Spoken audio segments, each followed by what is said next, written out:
Hello दोस्तों, मैं मारुद्र भोसले, आप लोगों का mutual fund distributor, mutual fund advisor. आज हम बात करेंगे एसबीआई की बेस्ट स्कीम के बारे में। उसका जो कंपाउंडिंग है, उसका बैक डेटा भी देखेंगे और उसके बारे में थोड़ा-सा डिटेल में जानेंगे कि वो इन्वेस्ट कहाँ करते हैं, कैसे करते हैं, उसके फंड मैनेजर क्या है, उसका स्टैंडर्ड डिवीज़न क्या है, आज तक उसने रिटर्न कैसे दिए हैं, हम उसमें स्टेप अप एसआईपी करके जो थंबनेल में देखा कि 5 करोड़ रुपए पे कैसे पहुँच सकते हैं। ठीक है? उस बीच में हमें क्या-क्या करना चाहिए या कुछ नहीं करना चाहिए। जो करना चाहिए और जो नहीं करना चाहिए, वो दोनों के बारे में भी बात करेंगे। तो चलो डायरेक्ट स्क्रीन पे चलते हैं और हम देखते हैं। आज का जो फंड है, वो फंड है एसबीआई कॉन्ट्रा फंड, ओके? ये Contra fund SBI mutual fund का है, ओके? इसके बारे में अगर हम डिटेल में जाना चाहेंगे, तो अभी ये जो फंड है फंड 72% इन्वेस्टमेंट ये डोमेस्टिक इक्विटीज में करता है, ओके। 40% इसमें से लार्ज कैप में जाता है, 10% मिड कैप में जाता है और 7% स्मॉल कैप में जाता है। तो इसका जो डाइवर्सिफिकेशन है, मतलब प्रॉपर तरीके से डाइवर्सिफिकेशन करके रखा है, मतलब हर कैटेगरी में इन्होंने, मतलब जो मार्केट का जो भी कैटेगरीज होती है, small cap, mid cap, large cap, okay, इन सब में इन्होंने बराबर से इन्वेस्ट किया है। एक परफेक्ट फंड है और ये आज से नहीं है, 2005 से चल रहा है, ओके। तो आज का जो एनएवी है, इसका आज का एनएवी है 357 रुपये, ओके। तो ये जब लॉन्च हुआ था, तो वो लॉन्चिंग के टाइम पे इसका एनएवी होगा 10 रुपये, ओके। अभी इसके बारे में और थोड़ा सा जानते हैं। अभी ये यहाँ पे देखा कि इसका एलोकेशन कैसा है, ओके।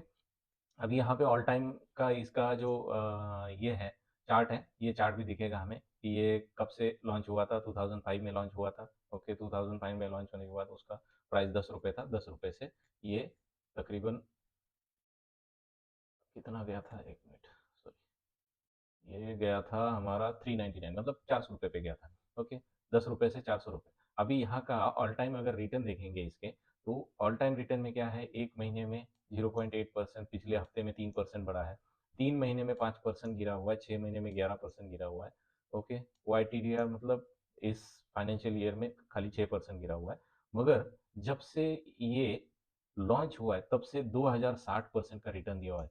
और एनुअलाइज जो होता है ना, कंपाउंडेड, तो वो 16% से हर साल ग्रोथ हो रहा है। मतलब किसी साल में 5-6% नीचे भी होगा, मगर दूसरे साल 20-25%। इसका जो एवरेज है, कैलकुलेटेड एवरेज 16% से बढ़ा हुआ है, ओके। तो अभी इसके जो रिटर्न्स है, तो ये रिटर्न्स भी देख लिए हमने। अभी इसका पोर्टफोलियो देखते हैं कि पोर्टफोलियो कैसे कैसे मैनेज किया है। इक्विटी में कितना डाला, 72% इन्होंने इक्विटी में डाला। ये फिर ये कंसेप्ट अलग होती है, तो उसमें कोई एलोकेशन नहीं है। मगर फॉरेन इक्विटी, फॉरेन इक्विटी मतलब क्या है,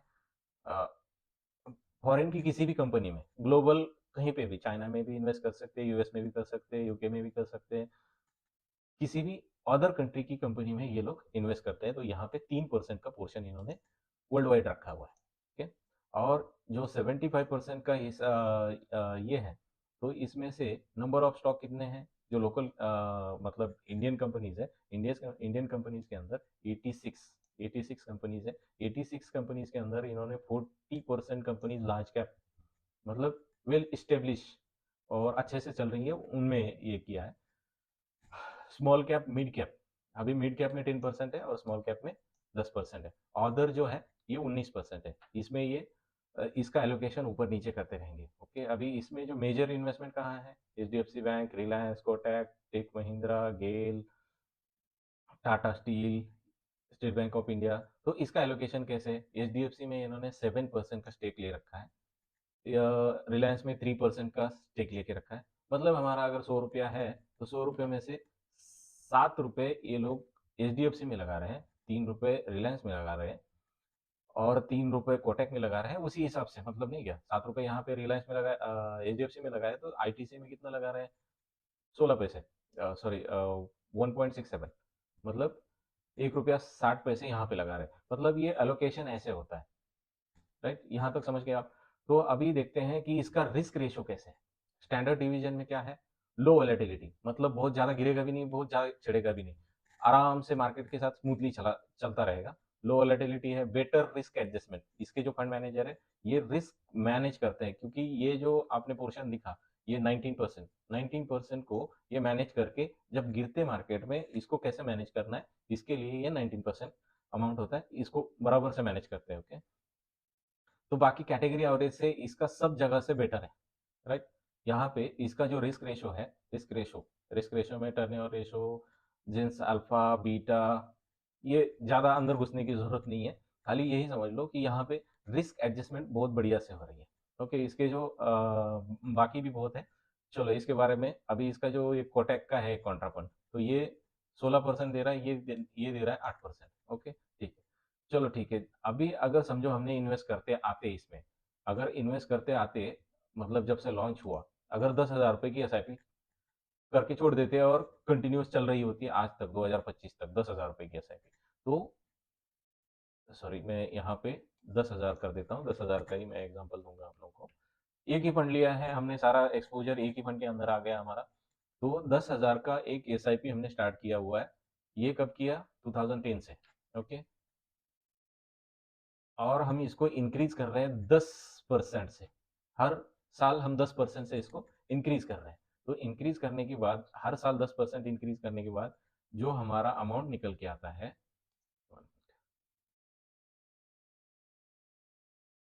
हाँ ये S I P investment amount हो गई।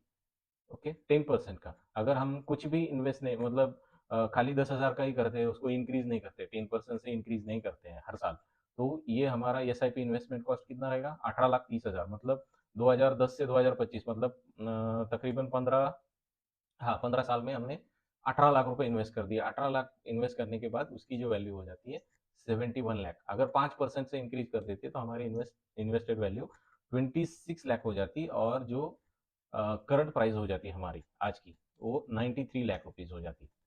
मतलब ये इन्वेस्टेड अमाउंट प्लस इसके ऊपर जो ग्रोथ मिला, ये ग्रोथ मिला कितना? 67 लाख। यहाँ पे हमें 53 लाख का ग्रोथ मिला, हमारे 18 लाख पे 53 लाख लाख रुपीज मिले। और ये दोनों का कैलकुलेशन ये हुआ। तो यहाँ पे क्या हुआ, अगर हम 10% से इंक्रीज कर रहे हैं तो यहाँ पे हमारी जो इन्वेस्टेड अमाउंट है वो 39 लाख रुपीज हुई। और यहाँ पे जो दोनों का मिला के जो फंड बना, वो बना 1,25,00,000। कितना? 15 साल में।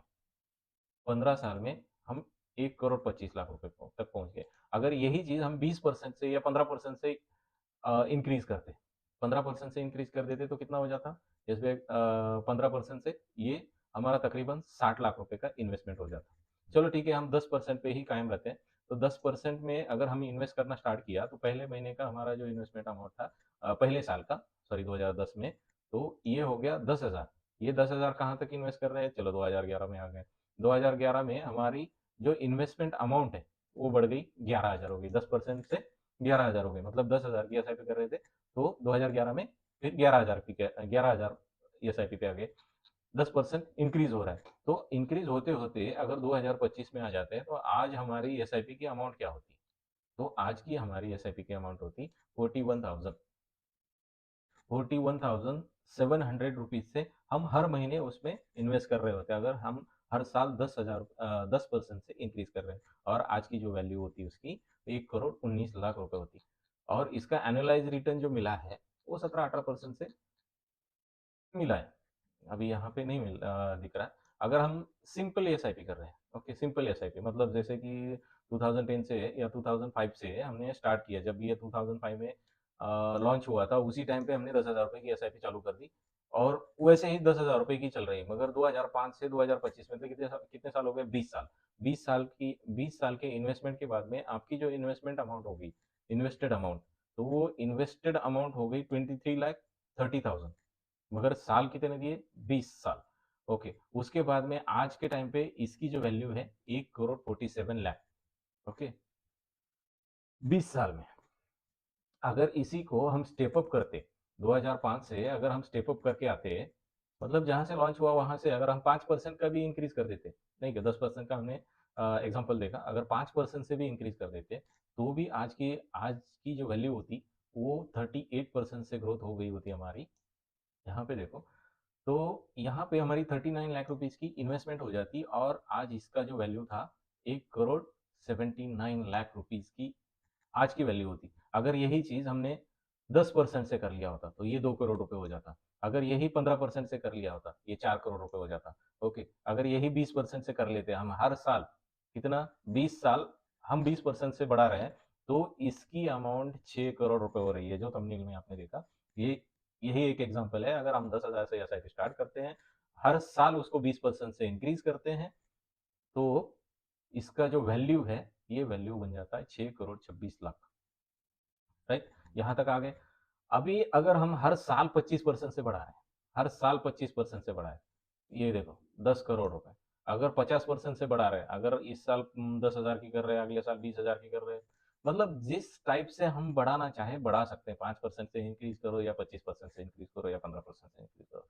देखो हमारा जो भी फंड है या जो भी हम कमा रहे हैं, इंक्रीज कर रहे हैं, हमारे लाइफ में इंक्रीज कर रहे हैं, मतलब जो इंक्रीमेंट हो रहा है, जो भी हो रहा है, हम हर साल कुछ तो ज्यादा कमा रहे हैं ना, पिछले साल से इस साल ज्यादा कमा रहे हैं, तो उस ज्यादा कमाई का हिस्सा 5% आप इसमें अगर ऐड करते हो, क्योंकि आपके लाइफ के साथ में आपके खर्चे भी बढ़ते जाने वाले हैं और एक दिन आप कमाना बंद करने वाले हो, तो इसके लिए इन्वेस्टमेंट को स्टेप अप करो, इंक्रीज करो, 5% से करो, 10% से करो, 20%, जो आपका फंड अलाउ करता है उस हिसाब से आप उसको इंक्रीज करते जाओ। ये तो एसबीआई का कॉन्ट्रा फंड था। ऐसे ही हम स्टेप अप हर किसी फंड में कर सकते हैं। तो बात समझो कि स्टेप अप करना या टॉप अप करना ये बहुत ज़रूरी है, क्योंकि हमारी महंगाई बढ़ रही है 6% से और हमारा फंड बढ़ रहा है 10-15% से। फिर भी हमारे जो खर्चे हैं हर साल 5% से 20% से बढ़ ही रहे हैं। और जैसे जैसे हम एज होती जाती है, वैसे ही हमारे खर्चे तो बढ़ने ही वाले हैं। बच्चों की शादी है, उनके एजुकेशन है, हमारे रिटायरमेंट है, और रिटायरमेंट के टाइम पे तो हमारे पास जॉब भी नहीं रहेगी, ना तो हम कमा रहे होंगे। तो इसके लिए आज से जब स्टार्ट करोगे उसी टाइम से हमें ये ध्यान रखना है कि हमें स्टेप अप भी करना है। तो ये बातें अगर आज आपको समझ में आ गई होगी, तो लाइक करो, सब्सक्राइब करो, दोस्तों के साथ शेयर करो, और कुछ भी हेल्प चाहिए तो कमेंट करो।